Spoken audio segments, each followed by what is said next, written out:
Halo, apa kabar anak-anak? Semoga kalian selalu dalam keadaan baik-baik saja ya. Oke, kali ini kita akan belajar bahasa Indonesia dengan tema teks biografi. Pada pertemuan sebelumnya, kalian sudah menganalisis struktur teks biografi, pola penyajian teks biografi, dan karakter unggul tokoh biografi.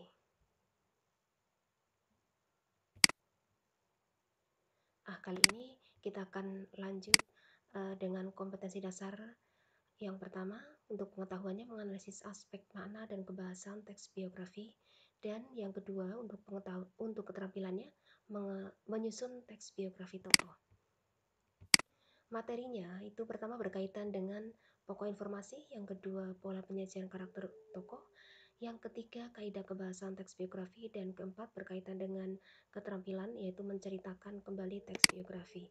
Kita lanjut yang pertama yaitu pokok informasi. Tentang pokok informasi ini kalian harus bisa membedakan ya dengan ide pokok. Perbedaannya apa? Perbedaannya yaitu kalau pokok informasi itu dibuat dengan susunan kalimat sendiri setelah memahami isi teks. Sedangkan ide pokok itu diambil dari kalimat pertama teks tersebut. Contohnya, ini ada disajikan sebuah kutipan teks, sebuah paragraf. Dari paragraf ini, ide pokok yang kita tentukan tentunya adalah diambil dari kalimat pertama, Habibie kembali ke Jerman. Itu diambil dari kalimat pertama ini. Kalimat pertamanya merupakan kalimat panjang atau kalimat majemuk. Nah, tentunya kita untuk menentukan ide pokoknya itu harus diambil inti kalimatnya, yaitu Habibie kembali ke Jerman. Contoh teks yang kedua, ini ide pokoknya adalah Habibie menjadi yatim. Diambil dari mana? Ini kalimat pertama. Kalimat pertamanya di sini juga merupakan kalimat majemuk. Tentunya kita harus ambil intinya saja. Intinya apa? Adalah Habibie menjadi yatim. Itu contohnya ya. Itu tadi untuk ide pokok. Nah, yang sekarang contoh untuk menentukan pokok informasi. Dari teks yang sama tadi, nah ini teks yang pertama, ide pokoknya adalah Habibie kembali ke Jerman, diambil dari kalimat pertama. Berikutnya untuk pokok informasinya tentunya beda, karena pokok informasi itu adalah diambil dari isi keseluruhan teks, yaitu pokok informasinya adalah novel tulisan B.J. Habibie sebagai bentuk ungkapan cinta kepada Ainun, istrinya. Ini demikian juga teks yang kedua. Tentunya pokok informasinya berbeda dengan ide pokok. Selanjutnya, ini berkaitan dengan pokok informasi. Tentunya ada tugas yang harus kalian selesaikan ya untuk berlatih supaya kalian betul-betul menguasai materi. Ini ada disajikan dua teks. Kalian tentukan nanti pokok informasi dan ide pokoknya. Materi berikutnya yaitu tentang pola penyajian karakter unggul tokoh. Pola penyajian karakter unggul tokoh itu ada dua macam, yaitu secara langsung dan secara tidak langsung.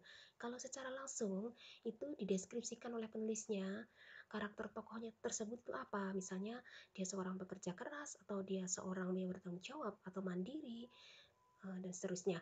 Kalau secara tidak langsung itu bisa diuraikan dari dialog antar tokoh atau deskripsi cara tokoh mengatasi masalah, atau bisa juga dengan menghadirkan tokoh lain yang menceritakan tokoh utama. Nah, ini contohnya. Dari sebuah kutipan ini kita bisa menentukan karakter unggul tokoh ini disajikan secara langsung.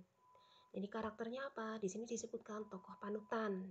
Nah, ini namanya secara langsung. Kalau secara tidak langsung, misalnya dari teks ini kita bisa menyimpulkan karakternya itu digambarkan secara tidak langsung, yaitu dari apa yang dilakukan oleh tokoh.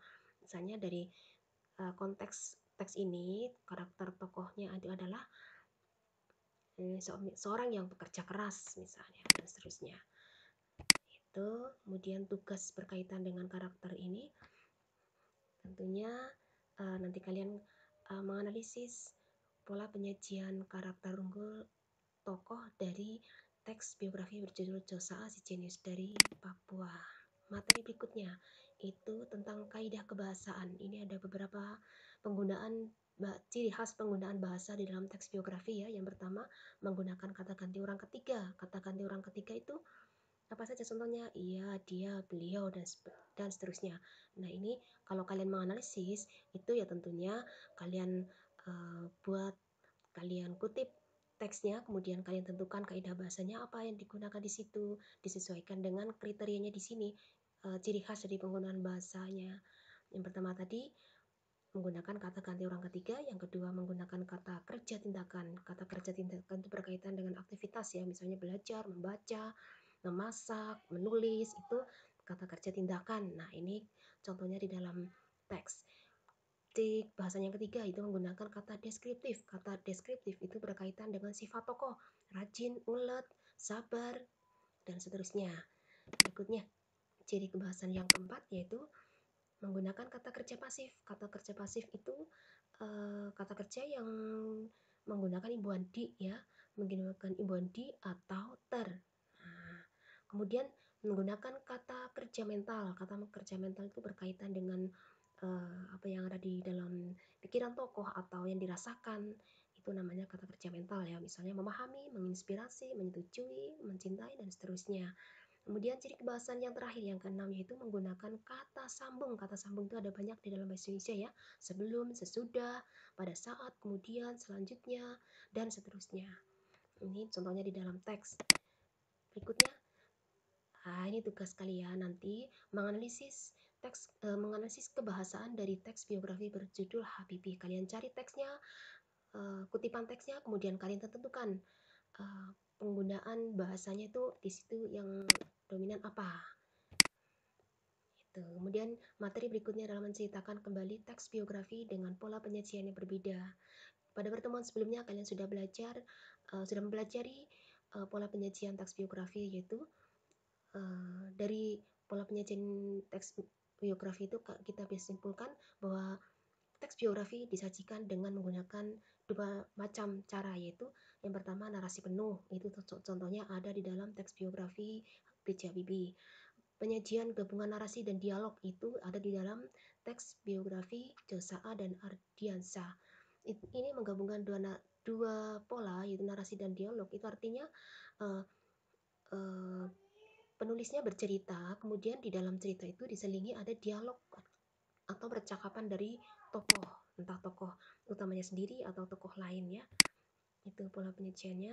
Nah, ini contohnya, contoh mengubah pola penyajian teks biografi. Misalnya dari teks biografi dalam bentuk dialog, pola dialog itu cirinya ini ya, karena bentuk percakapan, jadi ciri-cirinya adalah menggunakan tanda kutip. Di sini ada tanda kutip. Dari sini kita ubah menjadi pola narasi. Pola narasinya seperti apa? Ini contohnya seperti ini. Ini yang contoh yang kedua juga demikian, dalam bentuk dialog lalu diubah menjadi bentuk narasi. Itu contoh mengubah pola penyajian teks biografi dari bentuk dialog menjadi bentuk narasi. Nah, ini tugas kalian, mengubah teks dialog ini yang sudah ditentukan, lalu kalian ubah menjadi teks narasi seperti contoh yang tadi sudah Ibu berikan ya.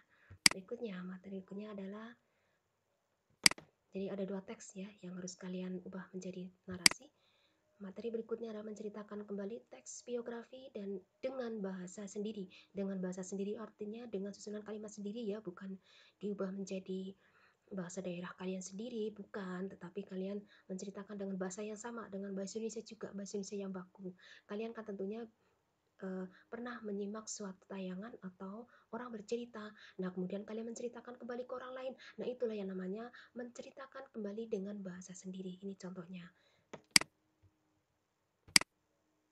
Nah, ini tugas untuk kalian menceritakan kembali sebuah kutipan teks biografi. Ini teksnya sudah diberikan, nanti tinggal kalian menceritakan kembali, jadi menulis kembali teks ini dengan menggunakan susunan kalimat sendiri ya. Oke, itu materi yang kita bahas kali ini. Semoga kalian bisa memahami dengan baik ya. Tetap semangat dan selalu jaga kesehatan.